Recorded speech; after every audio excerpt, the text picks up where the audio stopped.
Well, hello, Basic Brian here, and today I'm going to do another chapter summary of C.S. Lewis's Miracles. Clive Staple Lewis.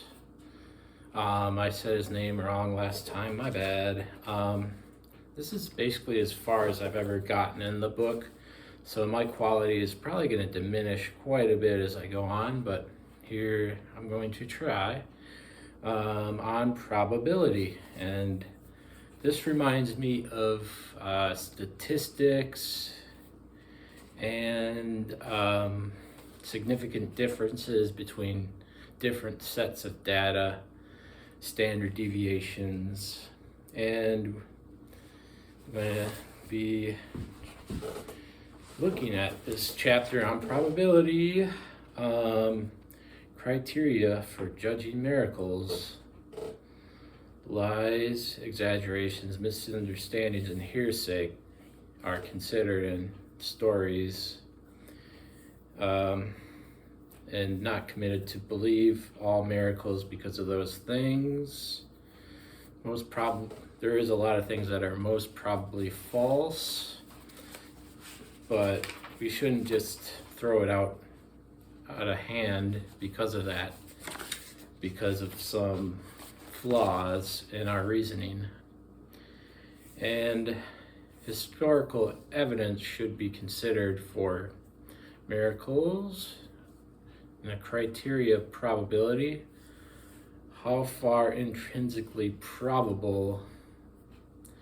Historian admitting miracle not until every possible tried and failed, doesn't want to admit miracles, collective hallucinations, hypnotism of unconsenting spectator, widespread, instantaneous conspiracy, and lying by persons not otherwise known. A lot of these things are preferred to admit a miracle, and we have to make distinctions between different kinds of improbability. There's a lot of things that are really improbable and kind of benign, like even us being born, our parents meeting and laying together and exchanging body fluids and making a people. And probability, there's a lot of probability we are not concerned with, like that benign stuff. And we should consider this with miracles as well, because even mundane things are just not that. And he brings up the philosopher David Hume, another Englishman. And he is not a big fan of miracles. And he looks at the major vote of past experience, uniform experience against miracles. It is always more probable that witnesses were lying or mistaking, and a miracle is therefore the most improbable of all events. But we don't know for sure if all miracles are false, and they shouldn't be taken outright. And he tries to depend on this principle of uniformity of nature, and experience can't prove to be uniform. We can't assume experience is always like the past, and that's kind of what that does, the uniformity of nature. And he does depend on this too much, so much that he blocks out miracles, but at the same time miracles are part of this and could probably happen. And can't say for sure probability is uniform or miracles. And there's three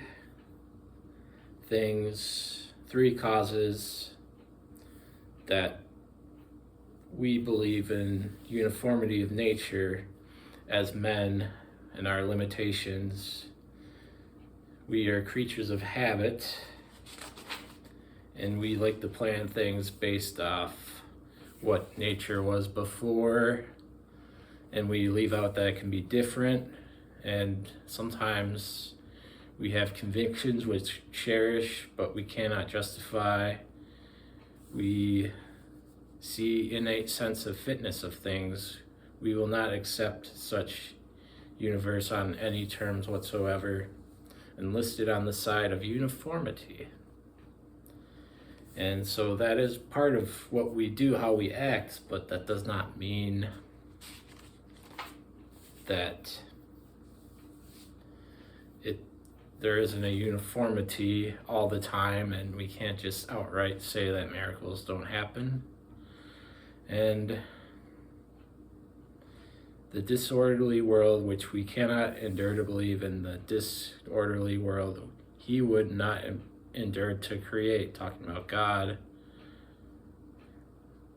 In a natural world, our convictions would, if it was just nature without a creator, our convictions are simply a fact about us, like the color of our hair. And that's without God and nature, and Lewis is arguing against that.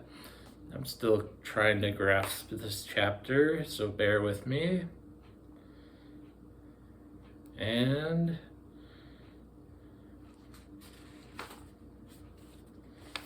there's a quote about theology offers you a working arrangement which leaves the scientist free to continue his experiments and the Christian to continue his prayer. And I will just stick with this for now. And these next 3 chapters, he's going to try really hard. And thank you for watching another video. All the best. Cheers. On probability.